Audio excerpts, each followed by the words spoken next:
After 30 years, the question still lingers: who killed Tupac Shakur? Imagine holding on to a secret this big for over a decade. Back in 2009, Dwayne Keefe D Davis sat down with police and claimed that Sean Diddy Combs had allegedly put a bounty on Tupac Shakur and Suge Knight.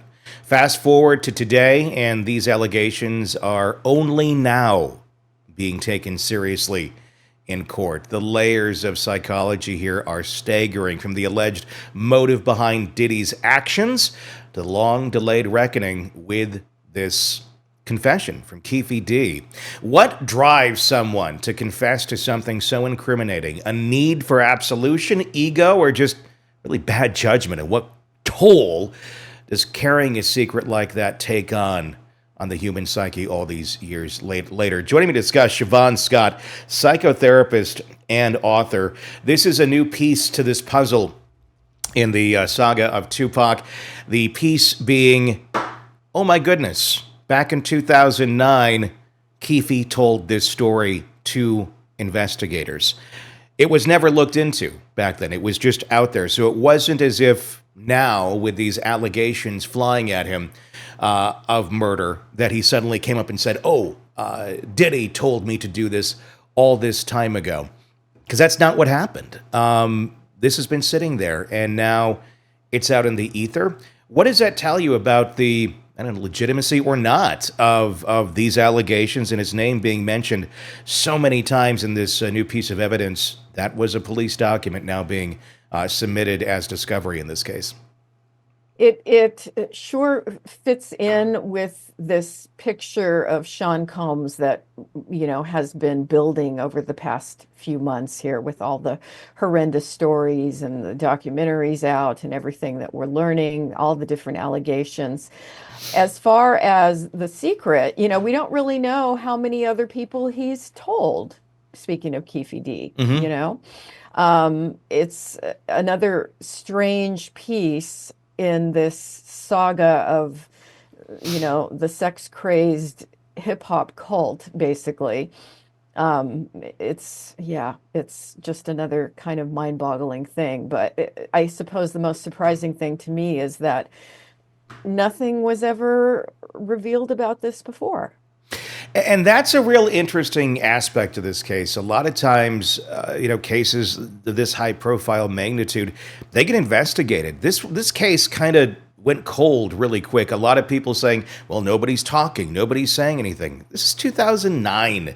So a little bit more than 10 years after it took place, you have someone who was in the car making these claims, even flat out saying he was in the car, which is now why he has charges against him for murder.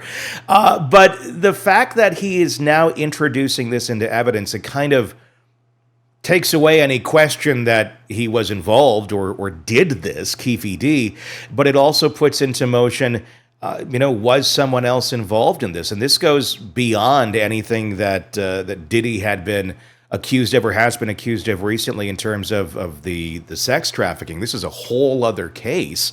That really, if true, shows the lengths as to what he would do to maintain his money, his power, his control, and that would be eliminating enemies. The quote that is being said now, that is being unearthed in the documents from all those years ago, is something to the effect of Diddy allegedly saying that he would pay millions for one of their heads, being Tupac or Suge Knight. Can that be argued on the part of Diddy that it was just, anger? Just, I'm saying this out loud. People say crazy things sometimes, like I'd kill them or this would be bad, and then someone went and carried it out? Or would we need a little bit more evidence here to show that there was some involvement here? There was some arranging rather than just somebody spouting off like that almost 30 years ago. Well, I'm sure to pursue anything legally, they're going to need a lot of evidence other than just the spouting off. But the spouting off is important to pay attention to, because this is definitely fits the pattern of somebody who's psychopathic, narcissistic, and sadistic, which if all the things we've learned about him are true, and as we've said, much of it seems indisputable at this point, this is the kind of thing that I would expect a person like that to engage in. How, when you're looking at this case, passage of time, we're talking 30 years, we're talking trying to get some admission or something out of Keefe D that can maybe put to rest someone who was involved directly with the murders. But I mean, can that influence your thoughts or their thoughts on who might have also been involved? Could lighter things look much bigger now in a different light, as we were talking of maybe Sean Diddy Combs, comments were taken out of context, or if they were even given at all, because it's just allegations as of right now. And how much should they be putting the weight on these allegations, given that they were given all those years ago, but before any charges were made against Keefe D? Mhm.